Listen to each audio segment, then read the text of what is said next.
नमस्कार, city news channel में आपका स्वागत है। शिक्षक मतदार संघ के चुनाव सुबह 8 बजे से ही शुरू हो चुके हैं। 8 बजे से ही लोगों ने उत्साह के साथ में वोट डालना शुरू किया। हालांकि सुबह हमको लग रहा था, हर बार का अनुभव देखते हैं कि शिक्षक मतदार संघ के चुनाव का प्रतिशत बहुत ज़्यादा नहीं जाएगा, लेकिन 12 बजते बजते करीब 25% लोगों ने वोट डाल दिया। वाशिम में तो 50% महिलाओं ने अपना वोट कर दिया 12 बजे तक। यह देखते हुए लगता है कि निश्चित शाम तक होते होते 65 से 70% तक जाने की संभावना दिख रही है, जो कि लग रहा था कि 50% से ज़्यादा, 55% से ज़्यादा वोट नहीं पड़ेंगे, क्योंकि मतदान केंद्र तहसील कार्यालय पर रखे हुए, तहसीलों में रखे हुए, पूरे ग्रामीण से वोटर्स को आना है। अमरावती में भी एक गर्ल्स हाई चौक पर दोनों मतदान केंद्र एक साथ में ही रखे हैं और एक गणेश दास राठी विद्यालय जो ग्रामीण के लिए रखा हुआ है। तो ग्रामीण से लोगों को आना, अमरावती शहर से पूरे बाहर से लोग आना है, 12-12, 15-15, 20-20 किलोमीटर चल के आना, तो कई लोगों को 50 किलोमीटर का भी सफ़र वोट के लिए तय करना है और स्वयं स्फूर्त होकर 50 किलोमीटर वोट डालने के लिए जाना निश्चित रूप से एक आश्चर्य की बात रखती है। लेकिन जिस ढंग से प्रतिशत चालू है वोटिंग का, 12 बजते बजते 25% तक वोट हो गया। निश्चित ये वोट अभी 5 घंटे वोटिंग को बाकी थे जब ये प्रतिशत आया। उसके बाद हमारे साथ में संजय मापले है, जो पूरे मतदार संघ का एनालिसिस भी करेंगे और ज़्यादा वोट कम वोट क्या प्रभाव डालेंगे, इन सब चीज़ों पर हम चर्चा करेंगे आज के इस बुलेटिन में। संजय जी, आपका स्वागत है। अभी तक टोटल 25% वोट हो गए 12 बजे तक के इसमें, और वोटों का प्रतिशत और जिस ढंग से लोग उत्साह से वोट डालते दिख रहे हैं, लगता है ये प्रतिशत 60, 65, 70 के आसपास जाने की संभावना अभी लगती है। जिस हिसाब से स्पीड चालू, पता नहीं, हो सकता है कि सारे लोग बाहर के सुबह ही आ गए और दोपहर में फिर पूरा खाली हो जाए, ऐसा भी हो सकता है। ये सिर्फ एक हम अंदाज बता रहे कि हो सकते। तो क्या लगता है इस मतदार संघ के वोटर का रुझान, क्या लोग वोट देने के लिए घर से स्वयं स्फूर्त निकलते हैं या उनको लाया जाता है? नहीं, पिछले चुनाव से एक बात पता ऐसी लगी है कि शिक्षक खुद भी वोटिंग करने के लिए रिस्पॉन्स देता है। दूसरी बात ऐसी है कि जो शिक्षक को बहुत सालों के बाद में उनको न्याय नहीं मिला, उनकी ये भी भूमिका रहती है कि क्यों मैं मतदान करूं। ऐसे भी निगेटिविटी आ जाती है कि कैसे जूनी पेंशन का विषय चल रहा है, पूरे 5-10 साल से विषय ऐसा चालू है कि जूनी पेंशन का विषय है। जो भी उम्मीदवार अमरावती विभाग में चुनाव लड़ने के इच्छुक थे, हर 5 साल में अपने को ये देखने को मिला कि हर इसमें उन्होंने आंदोलन की भूमिका निभाई है। लेकिन फिर कुछ उत्सुक रहने के बाद में भी कुछ ऐसे भी लोग अपने को देखने को मिल रहे हैं कि जो उत्सुक नहीं है। लेकिन आज परिस्थिति ऐसी है कि अमरावती विभाग में 27 उम्मीदवार खड़े हैं और 27 उम्मीदवारों की ये भावना जुड़ी हुई है कि हर शिक्षक मतदान के लिए बाहर निकलना चाहिए। और वो उम्मीदवार जिसको पूरा 100% लग रहा है कि इसके यहाँ मैंने प्रचार किया, इन्होंने मेरे को हाँ बोला, तो भाई ये आदमी बाहर निकलना चाहिए, शिक्षक बाहर निकलना चाहिए, चाहे कि ये मुझे मतदान दे सके। यानी ज़्यादा जो अभी उम्मीदवार हो गए उससे वोटर प्रवृत्त हो रहे हैं। हर वाशिम, अकोला, बुल्ढाना, अमरावती, यवतमाल, सब जगह से शिक्षक है। तो हर और ग्रामीण क्षेत्र में भी शिक्षक, तो वो लोग खुद यानी जो है वहाँ के वोटर्स निकालने के लिए, इसलिए शायद परसेंटेज बढ़ रहा है कि एक ग्रामीण भाग में आज ऐसी परिस्थिति कि 50% के अपन ने देखा है कि वोटिंग चल रहा है। उसमें देखा है कि महिलाओं की संख्या बहुत है और अभी 12, सवा 12 बजे 25% मतदान हुआ है सुबह 8 बजे से। अभी 5 घंटे अपने पास में, कि 5 घंटे में मुझे तो ऐसा लगता है कि 65 या 70% मतदान हो सकेगा, क्योंकि उम्मीदवारों की संख्या बहुत है। और जो उम्मीदवार अपने को देखने को मिल रहे हैं, सभी उम्मीदवार एक्टिव उम्मीदवार दिख रहे हैं, क्योंकि जो भी 5-6 साल से जिन्होंने लगातार, चाहे उस संगीता शिंदे रहे, चाहे शेखर जी भुयार रहे, चाहे निंबोरकर जी रहे, श्रीकांत देशपांडे जी तो यहाँ के विद्यमान आमदार ही है, उनका तो विषय नहीं है। लेकिन जितने भी उत्सुक उम्मीदवार थे, और इसमें के आधे उम्मीदवार पिछले चुनाव में खड़े भी थे, उनको कितना मतदान मिला ये आज का विषय नहीं है। लेकिन एक अनुभव के आधार पर हाँ, क्योंकि पिछले चुनाव में 10 साल के चुनाव के, 12 साल के चुनाव के पहले श्रीकांत देशपांडे को भी हार का सामना करना पड़ा था, और उन्होंने जो प्रयास किए वो प्रयास उनके 12 साल में उन्होंने रंग लाए। और एक बार वो इंडिपेंडेंट आए, दूसरी बार वो सेजा के तरफ से चुन के आए। इसलिए हर उम्मीदवार ये चाह रहा है कि भाई मैं लोगों के साथ कांटेक्ट करूँ, संपर्क करूँ। 10 साल में जितने आंदोलन शिक्षकों के हुए, उनके अनेक समस्या के बारे में, तो इतने सारे आंदोलन हर नेता ने अपने अपने मजबूते पे खड़े किए।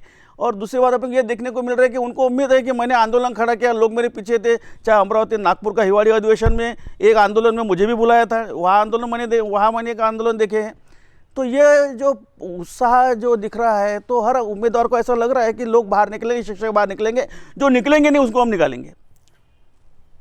शिक्षक मतदार संघ का शिक्षक आमदार क्या सरकार की नीति पर प्रभाव डाल सकता है? जितनी आशा से आपने कहा कि लोग वोटर डाले, लोगों को लग रहा कि अब हमारी समस्या दूर हो जाएंगी, ये हमारा नज़दीक का, हर आदमी के किसी न किसी के नज़दीक का उम्मीदवार है। बराबर। कोई उम्मीदवार ऐसा नहीं कि किसी के अपरिचित हो करके। वाशिम को तो वाशिम वाले पूरे, वाशिम से जैसे बोन खिले खड़े हैं, अकोला से अविनाश बोर्ड, बराबर, अमरावती से बहुत सारे हैं, यवतमाल में संगीता ताई शिंदे, ये सब तरफ से जो लोगों को यानी धारणा बन रही है कि ये शिक्षक मतदार संघ से यदि हमारा आमदार चुनकर आए तो उनकी समस्या कम होगी। क्या शिक्षा आमदार मात्र 7 शायद सदन में होते हैं, ये पूरी सरकार की नीति पर फर्क डाल सकते हैं? पूरे महाराष्ट्र के राजनीति में अगर एक विचार किया जाए तो 5 जिले का एक आमदार रहता है, और 5 जिले में शिक्षक के सबसे बुद्धिमान प्राणी अपन बोलते हैं कि शिक्षक सबसे बुद्धिमान है। समाज को दिशा निर्देश जो देता है, समाज को दिशा देने का काम ये शिक्षकों का रहता है। और जो शिक्षक का प्रतिनिधि करके जब हाउस में जाता है तो हर शिक्षक की प्राधान्य से, हर शिक्षक की पहली प्राधान्यता रहती है कि ये मेरा जो प्रॉब्लम है, मेरी जो समस्या है, ये हाउस में इन्होंने, जिनको मैंने मत दिया है नहीं दिया है, लेकिन इन्होंने मेरी भावना वहाँ पे रखना चाहिए, मेरे विचार वहाँ पे रखना चाहिए। अभी जो आमदार हाउस में काम करता है, हाउस में वो कुछ कक्षण शिक्षकों के माध्यम से करता है, तो निश्चित ही प्रभाव वहाँ पे डाल सकता है। क्योंकि एक शिक्षक मत, या अपने यहाँ पे देखने को मिला कि पदवीधर और शिक्षक, पदवीधर के विचार रखने के लिए, पदवीधर के प्रॉब्लम रखने के अपने वहाँ पदवीधर आमदार है, शिक्षकों के प्रॉब्लम सॉल्व करने के लिए, शिक्षकों के प्रॉब्लम हाउस में लाने के लिए शिक्षक आमदार है। तो कम से कम शिक्षक आमदार एक एक विभाग से एक शिक्षक आमदार होने की वजह से निश्चित ही उसका प्रभाव हाउस में रहता है। यदि यह प्रभाव रहता तो शिक्षक आमदार का चुनाव अभी नहीं हो रहा, ये जब से विधान परिषद बनी है, जब से इसकी घटना लिखी हो उसके टाइम से हो रहा है। 2005 साल में जूनी पेंशन योजना बंद कर दी गई। शिक्षक आमदार उस समय भी मौजूद थे, क्योंकि विधान परिषद कभी भंग नहीं होता, इसमें वो आमदार रहते एक, जब तक दूसरा नहीं आता पुराना रिटायर नहीं होता। जैसे अभी ये इलेक्शन मई में हो जाने चाहिए थे, ड्यू मई में था, लेकिन नहीं हुए कोरोना के कारण, तो उनको 5 महीने 6 महीने का एक्सटेंशन मिला हुआ है। उस परिस्थिति में जब शिक्षकों, जिस अन्याय के लिए आज शिक्षक सारे लड़ रहे कि हमारी पेंशन योजना बंद कर दी गई, उस समय भी तो शिक्षक आमदार थे, क्या वो रोक नहीं सकते थे उस समय? नहीं, ये जो पेंशन हुई है, पेंशन शिक्षकों की बंद नहीं हुई, जितने भी गवर्नमेंट के डिपार्टमेंट है, सिर्फ पेंशन शिक्षकों की बंद नहीं हुई है। सरकार का धोरण रहा है कि जब भी 2005 के बाद में जो भी एम्प्लॉयज़ गवर्नमेंट में लगेगा उसको पेंशन नहीं दिया जाएगा। और हर क्षेत्र में, हर डिपार्टमेंट में जूनी पेंशन का विषय लगा हुआ है, उसके भी आंदोलन चल रहे हैं। इसलिए शिक्षकों का ही पेंशन बंद हुआ ऐसा विषय नहीं है। डिपार्टमेंट 2005 में जितने भी एम्प्लॉइज सर्विस में लगे उनकी सबकी पेंशन, सभी का होना चाहिए। शिक्षक लोग ही लेकिन आंदोलन करें, क्योंकि ये संगठित है, बाकी जगह संगठन नहीं होंगे। नहीं, शिक्षकों का क्या है, शिक्षकों का क्यों? शिक्षकों का आंदोलन इसलिए कि वो संगठित है, पहली बात ये है। दूसरी बात इससे जागरूक है, मतलब मतदान में भी जागरूक है, समस्या के बारे में जागरूक है। और उनका 4-5 जैसे विजुक्ता है, विदर्भ माध्यमिक संघ है, जैसे अभी पहली बार तो अपन ने देखने को मिला है कि ये पार्टियाँ इसमें अंदर डायरेक्ट पार्टियाँ इन्वॉल्व हुए कि ये महाविकास आघाड़ी का उम्मीदवार है, ये उम्मीदवार भारतीय जनता पार्टी उम्मीदवार है। ये तो पहली बार अपने को देखने को मिला है कि डायरेक्ट उम्मीदवार यहाँ पे आए हुए हैं, पार्टी खुद डायरेक्ट इन्वॉल्व है। और दूसरी बात ऐसी देखने को मिल रहा है कि उनके जो पार्टी के जो उम्मीदवार है, उनके प्रमुख भी यहाँ पे आके गए हैं। इसलिए उनको पूरा भी ले कि ये माजी मुख्यमंत्री तक यहाँ पे प्रचार में आ गए। वर्षा गायकवाड़ जो शिक्षण मंत्री महाराष्ट्र की, वो भी यहाँ पे कल परसों आके गए। तो अभी ऐसा है कि पेंशन का जो विषय, पेंशन इनका नहीं, पेंशन सबका पेंशन बंद कर दिया है। इसलिए वो शिक्षक कामगार ने वहाँ पे आवाज़ उठाई नहीं, ऐसा तो विषय नहीं है। लेकिन सबका एक पॉलिसी डिसाइड हुई है, कि भाई पेंशन 2005 के जो भी एम्प्लॉयज़ करके उनको पेंशन नहीं दिया जाएंगे।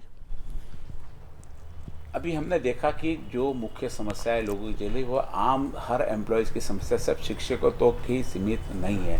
इसलिए शिक्षकों के साथ सिर्फ अन्याय हो रहा है ऐसा नहीं, जितने भी एम्प्लॉयज़ इस क्षेत्र में होंगे सभी के साथ में अन्याय हो रहा है। अभी जैसे बताया 12 बजे तक जिस उत्साह से लोगों ने मतदान किया 25% तक का वोट हो गया है। अब एक छोटे से ब्रेक के बाद में कि क्या समस्या हो सकती है ज़्यादा वोट होने में और कम वोट होने में, ज़्यादा वोट का प्रभाव क्या पड़ेगा, राजनीतिक पार्टी का इन्वॉल्व होने के कारण क्या वोटिंग प्रतिशत बढ़ रहा है, क्योंकि राजनीतिक कार्यकर्ता हर 10 घर के बाद में एक कार्यकर्ता आपको मिल जाता है। यदि एक शिक्षक के पीछे एक कार्यकर्ता भी लगाया गया तो इतने कार्यकर्ता दोनों महत्वपूर्ण राजनीतिक पार्टी के पास में, विकास महाविकास आघाड़ी के पास में भी है और भारतीय जनता पार्टी के पास में भी इतने कार्यकर्ता है कि एक शिक्षक के पीछे यदि एक कार्यकर्ता ला दिया तो जिस हिसाब से अभी संजय मापले जी बता रहे तो वोट तो पूरे जितने अभी जो आंकड़ा वोटों का है 35,622 पूरे वोट होने चाहिए, क्योंकि इसमें बोगस वोट नहीं है और ऐसे भी वोट नहीं, क्योंकि इनका रजिस्ट्रेशन होता है, बोगस वोट भी नहीं है, ऐसे भी नहीं कि जिनके पते नहीं है, हर व्यक्ति जगह पे उपलब्ध है। कोई बाहर गांव भी जाने की संभावना, क्योंकि कोरोना में बहुत ज़्यादा ट्रेवलिंग भी नहीं हो रही, सब लोग अपने घरों में, एक कारण ये भी हो सकता है क्योंकि हर बार तो चुनाव के कारण बहुत लोग बाहर रहते, इधर रहते उधर रहते तो भी नहीं होता।